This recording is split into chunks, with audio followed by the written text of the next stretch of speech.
How we doing today, folks? Welcome to episode 28 of Just Conversations, No Interviews. This will be our last episode of season 2. We want to thank you for being on the ride with us for these last 2 seasons. Pretty long. We've seen quite some adjusting and a whole lot of pivoting. We will be preparing, and you'll be seeing us back 2022 with some new episodes, some new content. But so to end off these last 2 seasons, I want to thank the great kid Sweeney, aka Coles, for coming through. This man wears a lot of hats. He's an artist. He's an audio engineer. He's a mechanic. He's a put together type guy. He does a lot of stuff. We're really gonna focus on his music and his arts background. So welcome, Mr. Coles. Thank you very much for showing up. Thank you for having me. Thank you very much for showing up, man. See, it was kind of hard getting you here. Yeah, you know, I do a lot of stuff. Yeah, I see. I do my best. So, your music. By the time they see this, it's going to be a new new video out. It's a pretty dope video from what I've seen so far. Oh, you seen it? I've seen bits and pieces. I've seen about a good 50%. It's pretty dope, very good. Like the art, like the theme. See, he was going somewhere with this. Yeah, Temple's Burning. Okay. Yeah, I see you dropped a couple snippets on the gram. Yeah. I see some of your fans have really liked it. They took a liking to it, so it's like it's going to have a good perception when this comes out. Yeah. Probably next week, I guess, as well. It should be tomorrow. Yeah. Oh, man. I think next week is tomorrow. Yeah, something like that. I might So- go too fast. Yeah. So real soon, that video will be dropping. So let's talk about your journey. How long have you been making music? Since I was 9. 9 years old? Yeah, since I was 9. I had a ghostwriter. You had a ghostwriter? His name was Milosevic. Okay. And I made the song. First song I did, he just gave me the lyrics. It was like, read it, right? And it was the last minute of the session, right? And he was like, if you make mistakes, just keep going. Mm-hmm. So I go in there and I'm can I curse? Yeah. I'm fucking this up, right? But it ends up being damn near a hood classic because all the old heads that see me, they still always call me Young Coles, which was my first rap name. Young Coles, and they always say, that's my nigga, gotta be where hoes is. And I made this hook called Young Coles is, Young Coles is. Where the hoes is. Gotta be where the hoes is. It was terrible. But that was my beginning. And then after that, where did I go after that? Then after that, I would go to the studio with my older brother Mill and shit, and he would let me, write my own things, and I would get like a nice little 20 minutes or whatever of his time. Mm-hmm. And then he noticed I was fucking up too bad because I wasn't respecting it. Mm-hmm. So he basically was like, well, you gonna go work, and you gonna pay for your own time. So he was like, because you're gonna respect it more when it's your money on the line. Mm-hmm. So that's what I had to do. And Where was your job at? I asked mom, I asked, you know what I'm saying? Back then I was too young to really even get no money. Mm-hmm. And so I'm begging and borrowing, and then I finally get in the studio again. And I'm about to go all over the place. So then after that, I stopped really making music, and then I went off to school and all that, and then during this time I went to West Philly High and shit, and that's when That's the first high school you went to? No, I went to William Penn first. Okay. And then after that, I got kicked out of there. Some things went down, I got kicked out. And then I got moved over to West. Now West, I met, West Philly High was like a hub of musicians, like of artists, like who really rap. Like if you guys remember back during headshot DVDs and during the DVD era, I was in high school with all the guys, not all of them, but a lot of them, who was on those DVD circuits. You know what I'm saying? And back then, boy, man, they ain't showed me no love back then. Yeah. But anyway, so I went to school with Hot, Reeseman, Peso. Those guys would even like NH number, they would come up to the school sometimes. All kinds of stuff. But I really locked in with them, and then it made me really hone my craft and try and get better. Because I remember we all was, they knew I rap. And I remember we all were in class and we was just, freestyling in the room. And these guys was ripping it. You know what I'm saying? And I start saying, and I was like, oh shit, this is terrible. You know what I'm saying? I can't compete with these guys. So then that made me like not want to do it either, because I was like, I'm just not good enough. And then time goes on, and I link up with my cousin live, and then me and him created a group called 787. And from 787, I stopped caring about what other people thought, and I just wanted to make music that made me feel good. I didn't feel like no one would even like the shit. You know what I'm saying? Mm-hmm. And at that time, my cousin was at like a standstill, and then he wanted to make something new, and then I started making like rock music, because I was like, I used to listen to Q102. I want to make this shit. You know what I'm saying? So, and then at that time, Mill was making beats as well, and Mill was studying Fuse and VH1, so he was making these types of. He wasn't making it yet, but he was experimenting with it. Mm-hmm. And then I found one of his rock beats, and I was like, I'm taking this joint and I'm doing this one. You know what I'm saying? Mm-hmm. I sang it live. He was like, this is it. This is great. This is the sound I was looking for. What year is this? Give me mine to you. I'm going to say 2008. Yeah. I remember from like 2008 to 2010. Yeah, it's around that area. You know what I'm saying? So he said, this is the sound I was looking for. So, and also it really was born out of depression, because my daughter's mom didn't want to be with me, or we just couldn't see eye to eye and shit at the time. So I just wanted to feel better. So I would make music to make me feel better, to get myself through my own self-imposed depression. Okay. And so next thing you know, we spawned 787, and we were like 16, 17. And no, we weren't that. We were about 19, about 18. So we weren't old enough to get into Club Fluids and where they would have these open mics. So Mill would actually have to pay extra for us to get in there, or pay the bouncers in certain places, so that way they would let us get in, and they'll be like, yo, make sure they're not by the bar. Make sure. So we had to stand in specific places. Sometimes we had to stand by the door. You know what I'm saying? And then eventually we got tired. We weren't afraid to do our music in the hoodest of spots, and because we did it and we did it so well, people had no choice but to respect what we were doing, and they loved it. You know what I'm saying? And the next thing you know, we link up with other young artists in the city, because we were around a bunch of like, older guys. Old hip hop. Yeah, you know what I'm saying? So they, boom papping, and we in it talking some dun dun dun dun dun. You know what I'm saying? So we flipping the table whenever we walk in the room. You know what I'm saying? From the look we had, even to the music we did, to the things we said, and then we link up with younger people, and the next thing you know, we are just taking off. Like underground cultural icons. Yes, we were. Yes, we were. Okay. So at what point? What was the song when you was like, oh shit, we got something here? Like, what was that song? Action Jacket was this record, and it was about I had got this Gap jacket, right, and I was like, I feel like I should be shooting guns in this jacket. It's the stupidest shit ever, right? But I was like, look, I'm doing all this fucking shit, right? Mm-hmm. And I was like, it's my action jacket, right? And because I just felt like some type of action should be happening with this jacket. So it was I wanted to be a songwriter back then too, and it was a female artist at this time, and I made a song called My Jacket, and so I was like, I'm gonna make this song because I liked her jacket too, and I was like, maybe she'll like it, right? So you're like a jacket loving type. I love jackets. Okay. You know what I'm saying? I can't wait till the fall's really here to put some fucking jackets on. So after that, what ends up happening is I never take the record to the girl, no nothing. We end up linking with this producer at the time. His name was C-Roy, and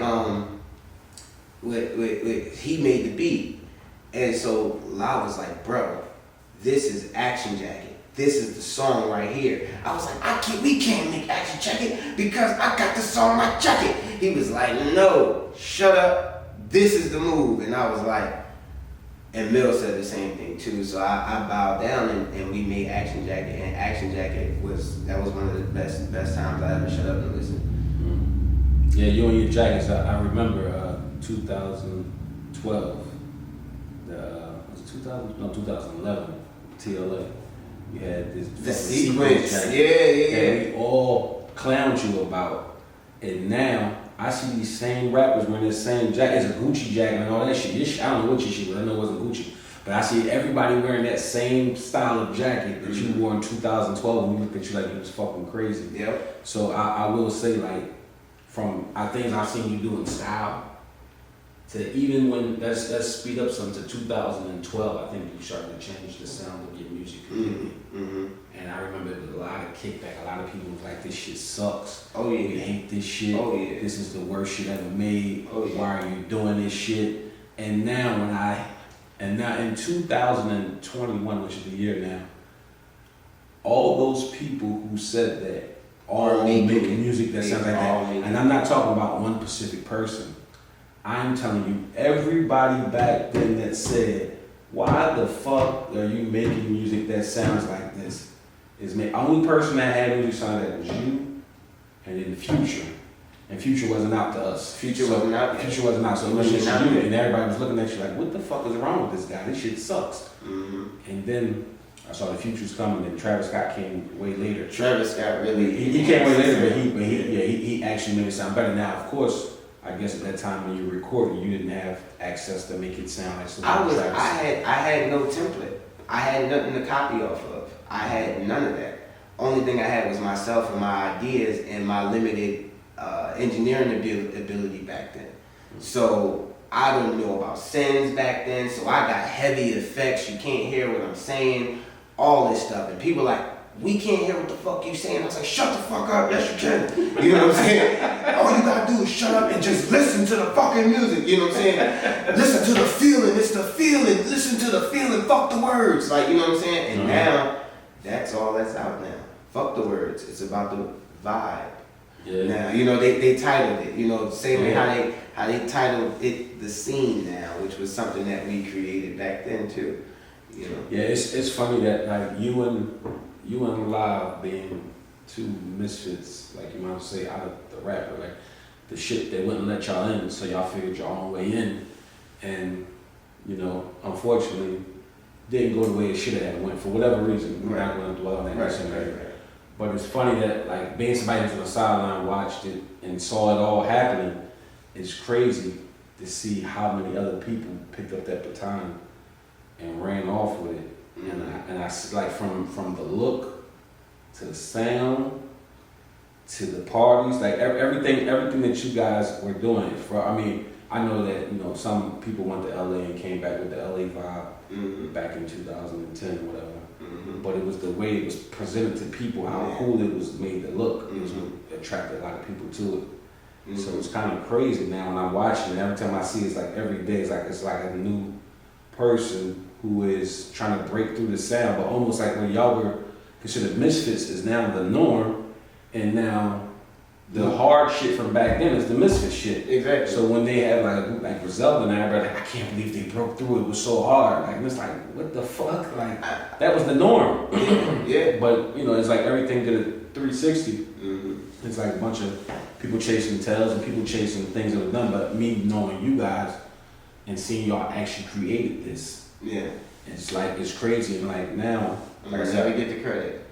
no. That's Don't worry about the credit. Well, we'll never get the credit. Well, the first one through the door is just a dummy with the scars. That's all it is. Yeah. I died before I got to the door. I had too many arrows. Nigga. it happens. It happens. You know what I mean? Don't worry about it. You know what I mean? It's, you know, no different from the guy that made the signal light in the rearview mirror. You know what I'm saying? He never got his money. Mercedes-Benz with the credit for that. Ain't that crazy? It's just how it goes, baby. It's just how it goes. Such is life. But so this new album. What's the name of this new album that you're working on now? So the project I just dropped was called Trust Me It Was Nice. Trust Me It Was Nice. Yeah. Okay. How many songs? 7 songs. No, 5 songs. 5 songs. 7 minutes long. 7 minutes long. Okay. Yeah. I wanted to challenge myself to see. Well, for real, I was being lazy. It's just how this happened. So my homie from down in Atlanta, Marquis, Marquis Mills from House of Tunes, he was like, bro, I made some beats and sent them to me. But the beats were only a minute and a half, minute and 45, 2 minutes. right? And so as I'm in the studio, I go down to Atlanta to record this with him. And so we set up the studio and everything. And what ends up happening is I don't feel like copying and pasting the beat and making it longer. I say, man, fuck that. I'll get to it later. I just want to get a heavy reference down. So next thing I knew, as I was creating the record, by the time the song came to its end, there was no point in none of that. Hey, yo, my man! Yo, cut that fucking phone off, B! So, me being lazy, actually, next thing you know, I'm constructing this record, and the song is actually full. And I say, holy shit, I don't need the 3 minutes. I don't, because, you know, everyone's, the current timestamp is you don't want to exceed 3 minutes and 30 seconds. You want that's 2 minutes and 10 seconds, man. Right, but you wanna stay within 3 minutes and 3:30. Nothing above 3:30 unless you're doing extended plays and stuff like that. So I'm tapping out at 1:30, and I said, "Holy shit, it's working." You know what I'm saying? And then I do another one, and then another one, and then I did every beat he sent me except for one. You know what I'm saying? And then he was like, yo, this is it. And I was like, whoa, this whole thing is only 7 minutes long. And I was like, yo, when I go to do a show, I can technically perform this entire project and not go anywhere near over time. And on top of that, I can even throw the stories in between and take you on a journey, because my shows, they're not, you don't come to watch me, you come to experience me. You know what I'm saying? So at the end of the day, I will take you on that path and on that road. Like my last show before COVID hit, this girl was like, this show was so crazy. Oh my gosh, and I almost cried. Everything, it was crazy, and that really was another fuel to push me further. Because I mean, it's hard being an artist, man. It's hard. It's hard because of different opinions. You want to know, should you listen? Should I not listen? Am I wrong? Am I right? Am I drawing? Do I need to stay down on this, or should I lift up on this? You know what I'm saying? So it's a lot of doubling around. You know what I'm saying? But anyway, trust me, it was nice. It's really a short EP, and it's a story. Okay. So but What's the story about? All right, so. Boy meets girl, girl is a finesser, he peeps she's a finesser, but by the time he peeps she's a finesser, she finessed his ass. And at the end, he's just getting high, saying, trust me, but it was worth it. Story of my life. There you go. It's worth it. And I always try and make things relative, and I always try and go against the grain. Listen, the hero doesn't win all the time. Okay. You know what I'm saying? So I'm not going to sell you, oh yeah, man, I got into this, that, and the third, and I'm pimping all these bitches and this, that, and no. It's not real. It's not practical. You know what I'm saying? No. Even if you do have a slew of women, there's one that can hurt you. I'm going to tell the story about the one that hurts you and when she hurts you. And I'm going to tell the story about when you're winning and you're hurting them. And I like to tell the backstories. I like to bring the backstories to light. The stories that niggas talk about whenever they being honest. When no one else is around. You know how you have that genuine conversation with your homie, like, bro, this, that, that shit. You know what I'm saying? I like to tell those stories because they are true and they are in reality. You know what I'm saying? Mm-hmm. Which I see a lot of people are starting to do now too. But that's really been the pinnacle of my music, which is heartbreak, loss and pain, everything going sorrow, because life spins in a circle. We live in circles. Because everybody's been broke before, and everybody's had that bad bitch, and everybody's had that Austin girl, and everybody's had that chick that they let go by accident. You know what I'm saying? So that is kind of my little pot to play in. Then after that, I mean, we can turn up and have a good time. You know what I'm saying? Because this is what I do. You know what I'm saying? Everybody has a good time too, but sometimes when the smoke fades and the lights come on and they tell everybody to go home and you driving home by yourself or whatever, it's just you. It's just you and those thoughts, and that's where I live. Okay. You know what I'm saying? That's what my music lives, when you're being real with yourself. Okay. So how many albums do you have out at this point? Released? 2. How many songs you got on my hard drive right now? Too damn many. Too damn many. I remember I used to make a certain playlist on my iTunes. And every song I did, I would put it in there just to see how many hours of music I had. Before my Mac crashed, I had 10 hours already. Now I'm probably got another 10. I got at least a day's worth of music. So you got 2 10. So every time you get 10 hours, your Mac crashed because your Mac just crashed today. I guess so. Yeah. Every time you get 10 hours, yeah. it just crashes. Yeah. So that's how you know you got to your 10th hour of music. Yeah. The Mac's about to crash. You know what I mean? So that's a hard piece right there. Life goes on. Right. So, is this album any collaborators or is it just you by yourself on this album? For Trust Me It Was Nice, it's only me and Marquis. So he did all the production, all the beats, and I did all the lyrics. Okay. Now, you had an album right before this one that was pretty good when you had a show for it. What's that? What's the name of that album? That show was called, that project is called, I have so much music in my head. You could go to the title if you like, but no, it's called I Never Forgot You, Judgment. There you go. But I Never Forgot You is about, I Never Forgot You is really going to be a saga. So it'll be I Never Forgot You. Hold that thought. Fuck you. That was pretty good though, right? Fuck you. Yeah, that was good. You hear the motherfuckers just said? No, He definitely forgot. I did. I did. I'm sorry. But- I should be. But anyway, but the joint was called I Never Forgot You. And Never Forgot You Judgment. But prior to Judgment, it was supposed to be I Never Forgot You Soulitry. So I Never Forgot You is really its own saga. So what I've decided now that I'm going to do is each project is going to be its own book. So it's a book. It tells a story and it's done. You know what I'm saying?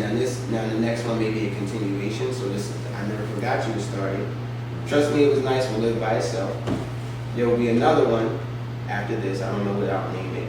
You know what I'm saying? But I like for the names of the projects to jump out at me, and I don't force any titles on them.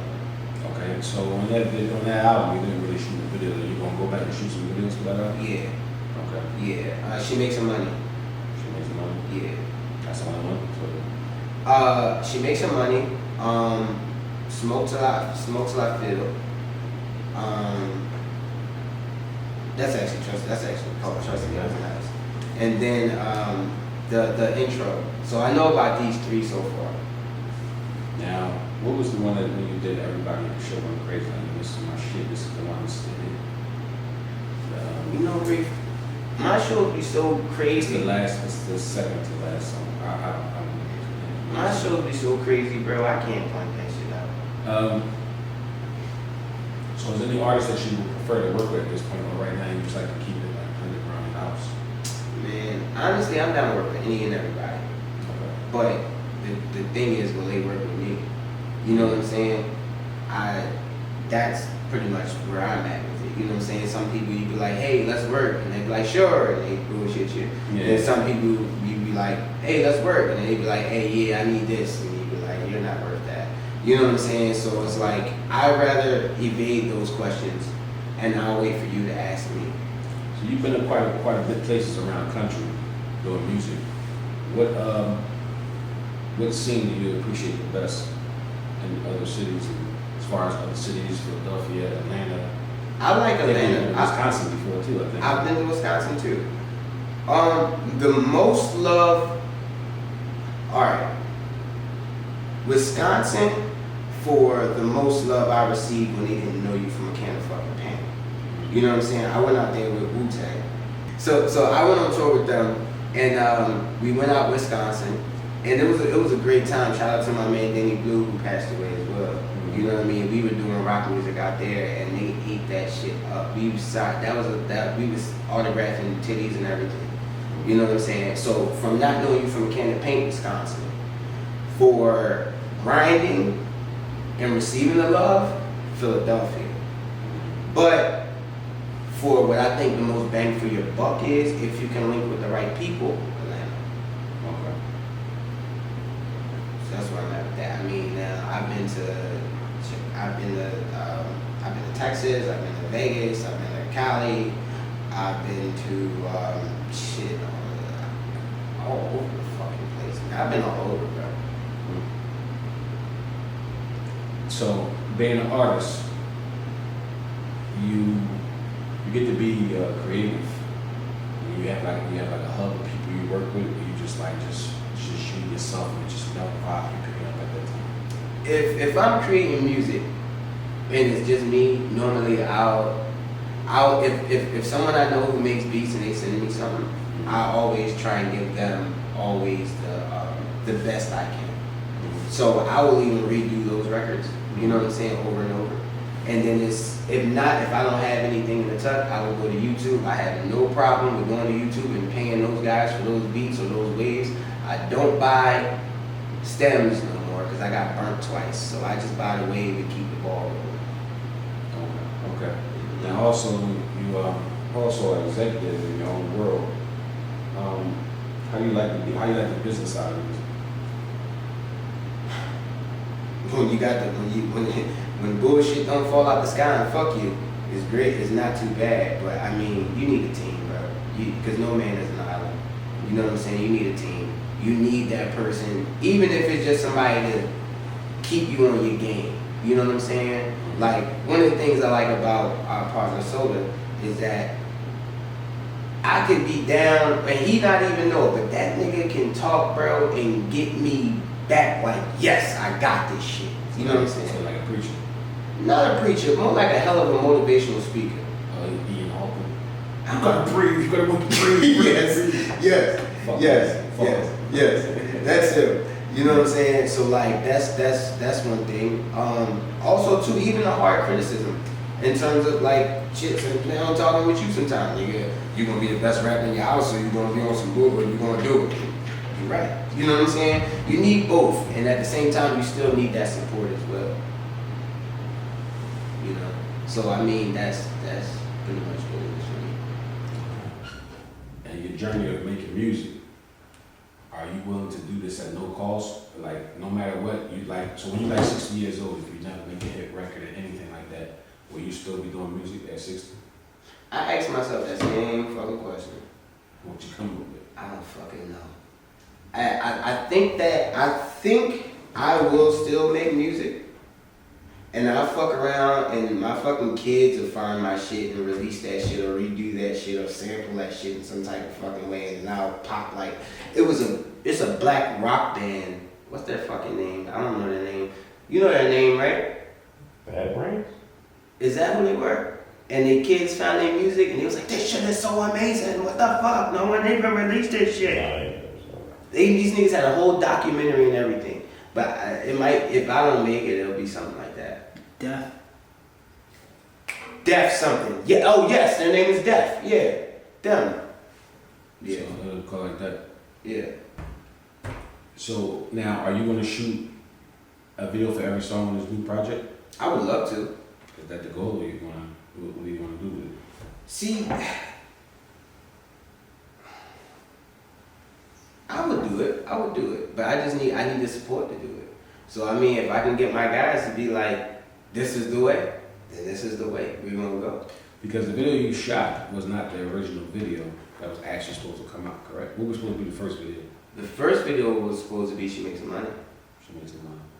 No, it was actually supposed to be the intro, but Marquis wanted to shoot that because Marquis shoots videos as well, and so it was like a toss up about that one. So I was like, all right, we'll put that to the side for a minute, and then She Makes Some Money was next, and then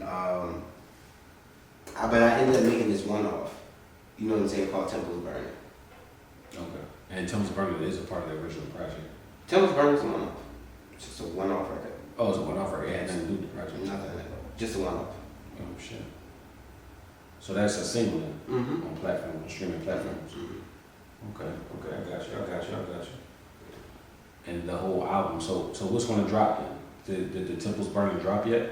Temples Burning will drop next week. This audio and video, All of it. all together one, and then the album, But trust me, it's nice. It's already out. that's already out. And So then you have the to- only thing next left to do is just shoot these videos. That's it. Okay. Now you gonna want to road the shoot them, or you gonna keep it local and simple? Some is shot. Some videos from Trust Me It Was Nice have been shot in Atlanta already. Okay. And then some have been shot in Philadelphia. Okay. So it's gonna be between those two places. What videos you like doing better? The bigger budget videos for independent, or you like the small budget videos where you get in and get out? That's a good question.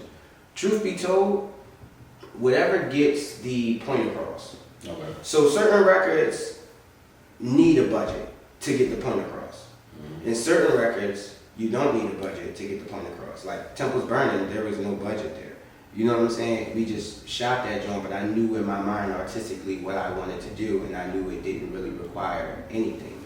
But then you look at something like She Makes Some Money, more moving, more things are happening. You need more bodies, you need more people, you need to tell the story a bit better. And with bodies comes, you know, you gotta pay them, you gotta pay the crew, and then whatever else comes with that. You know what I'm saying? So for me, it's all about what gets the point across.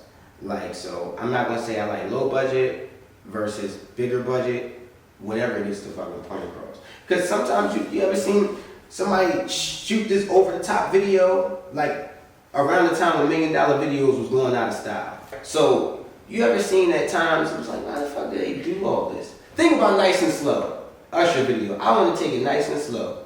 This nigga got abducted, got his ass beat, got thrown in the cage, danced on the wall, and drove off in the Benz at the end or some shit like that. All he had to do, Be in a car with a girl. take it nice and slow. Yeah. Top 5 artists that you're listening to right now. Shit, I might put my phone up. Oh, Certified Lover Boy, I like that shit. Yeah. I like Certified The Lover whole Boy. album? I like the middle to the end. I like middle to the end. Some of them shits, but yeah. The beginning's alright, but when you start that, when him and Future start they gumbo shit, and then that shit. I love that shit. I like the song when you tell the bitches you ain't Aisha enough. That shit hard. That's cool. When he say the shit about you wanna make your ass pop. No, I know you wanna shake your cakes and make it get hot. It was funny. I was like, oh shit, you put that together. Mm-hmm. Pretty good. You know what I'm saying? So I actually like Certified Lover Boy. I like ESTG a lot. Dirk.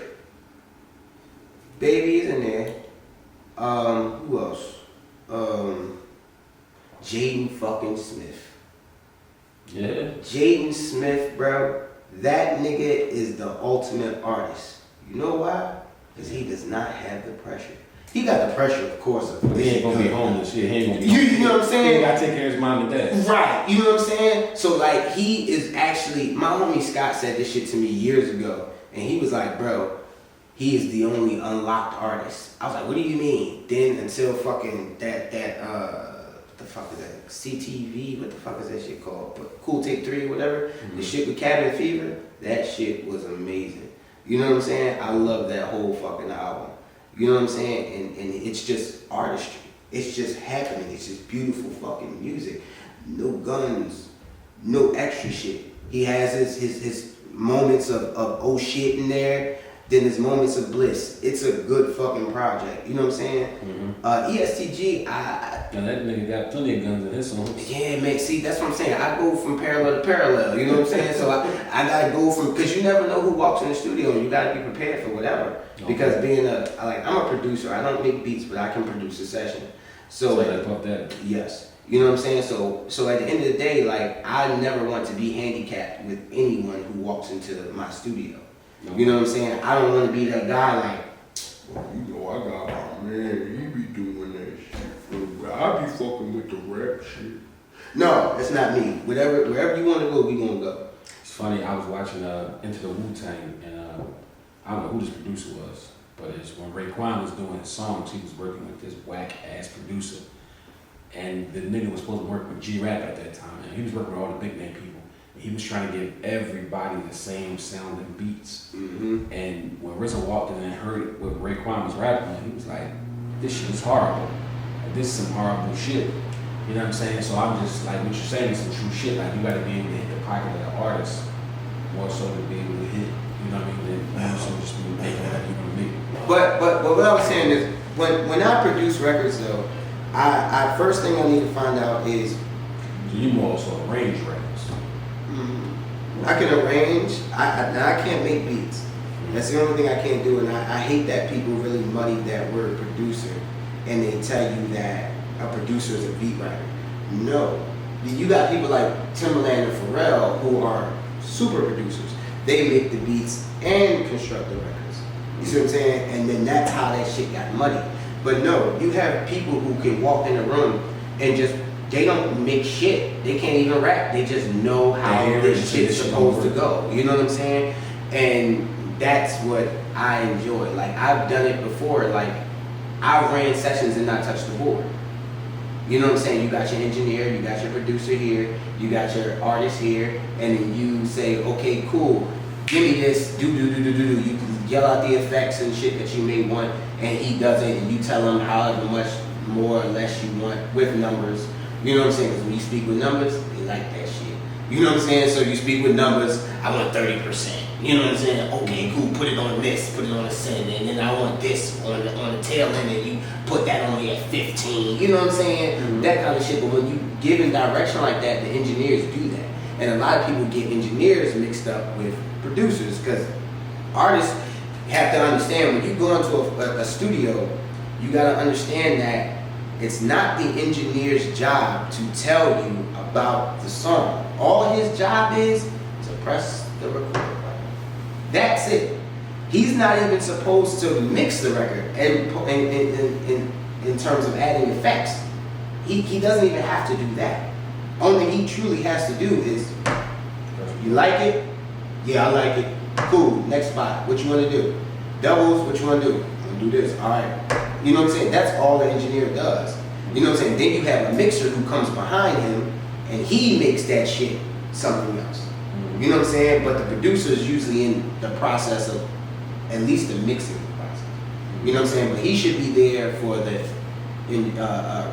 performance of it, which would be the recording of it, because you gotta tell him more intensity, less intensity, do this, I don't believe you, I do believe you, ooh, this shit is it. You know what I'm saying? Ooh, this shit giving me goosebumps. You know what I'm saying? All that kind of shit. Like, you know, an artist, only thing they really want is good affirmation. That's all they want. You know what I'm saying? You give them good affirmation when they're doing well, and they're like kids. We're like kids, because I'm talking like I'm not one, but you know what I'm saying? But like, we're like kids. Like, we want, did I do a good job? Yeah, you did. Yay! That's a fucking artist. You're like a fucking kid with a soggy fucking pamper running around. You know what I'm saying? Asking if what you just did was a good thing. Yeah. Okay. You know what I'm saying? Interesting concept. Yeah, I'm trying to tell you, man. I studied all this shit, man. So before we wrap this up, is there anything else you want to tell people? In terms of music, where to find you at, where to contact you? Oh, well, you can definitely find me on all social media, KIDD SWEENEY, Kid Sweeney. My name stays the same across the board. You can go on all streaming sites. My music's there. Go on. Same name on the all streaming sites. Go on YouTube, type in my name, you'll see some videos. I want to say we're going to put it right there, but they be hating on me saying that shit now, so I can't be saying it no more. You got to be like GTV and be like, here. Yeah. Here. I can't even say that no more. Here. They shut me down from that after the last couple episodes. Oh, shit. Nut ass fucking people behind the scenes. They just don't see your visions. Yeah. You know what I'm saying? So sometimes you got to keep beating at that wall, man, and sometimes you'll break through. Listen, man. This is number 28. It's all about you, babe. Hey, man, you know what I'm saying? So, but I mean, in terms of all that though, I would say this: if you're chasing to do music, make sure it's what you want to do and you're not doing it for money. Because if you're doing it for money, you're gonna lose. Even if you hit big. Even if you hit big, you're still gonna lose. Because how you gonna be able to do it again? You got lucky if you was just doing it for money, you lucked up. But now, because you'll see it, oh, this was a huge record. And then he drops 2, 3, 4, 5, 6, 7 more songs. And no one gives a fuck. Because the feeling isn't there. The real, why do you like the artist you like? Because you can feel that hunger, you can feel what they're going through. Even if it's fake, they're selling you the feeling. And you feel it, and if they deliver the feeling, you feel the feeling, then you're charged with that feeling. You know what I'm saying? Why is it that when the nights are low and you want to be turned, you turn this person on. When the lights are low and you want to just be mellow, you turn this person on because they sell you the feeling to coincide with what you're doing. Okay.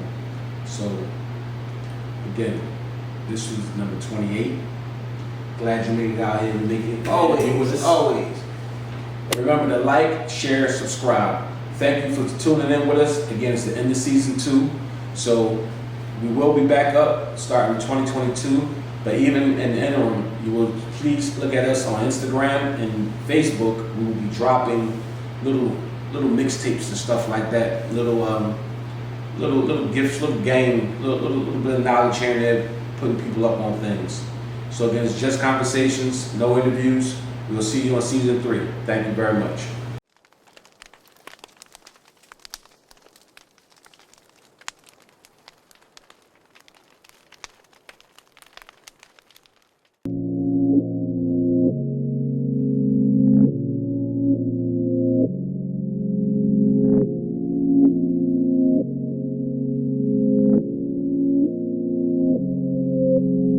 Pains afflicting, birds are tempting, the temple's burning. The words I'm learning, it gives me pride, but they call it Merlin. It's advantageous, she's super major, she made me play with her pussy too many times. I think I've gotta stroke it. She drew me quick inside her eyes and laid me on my side.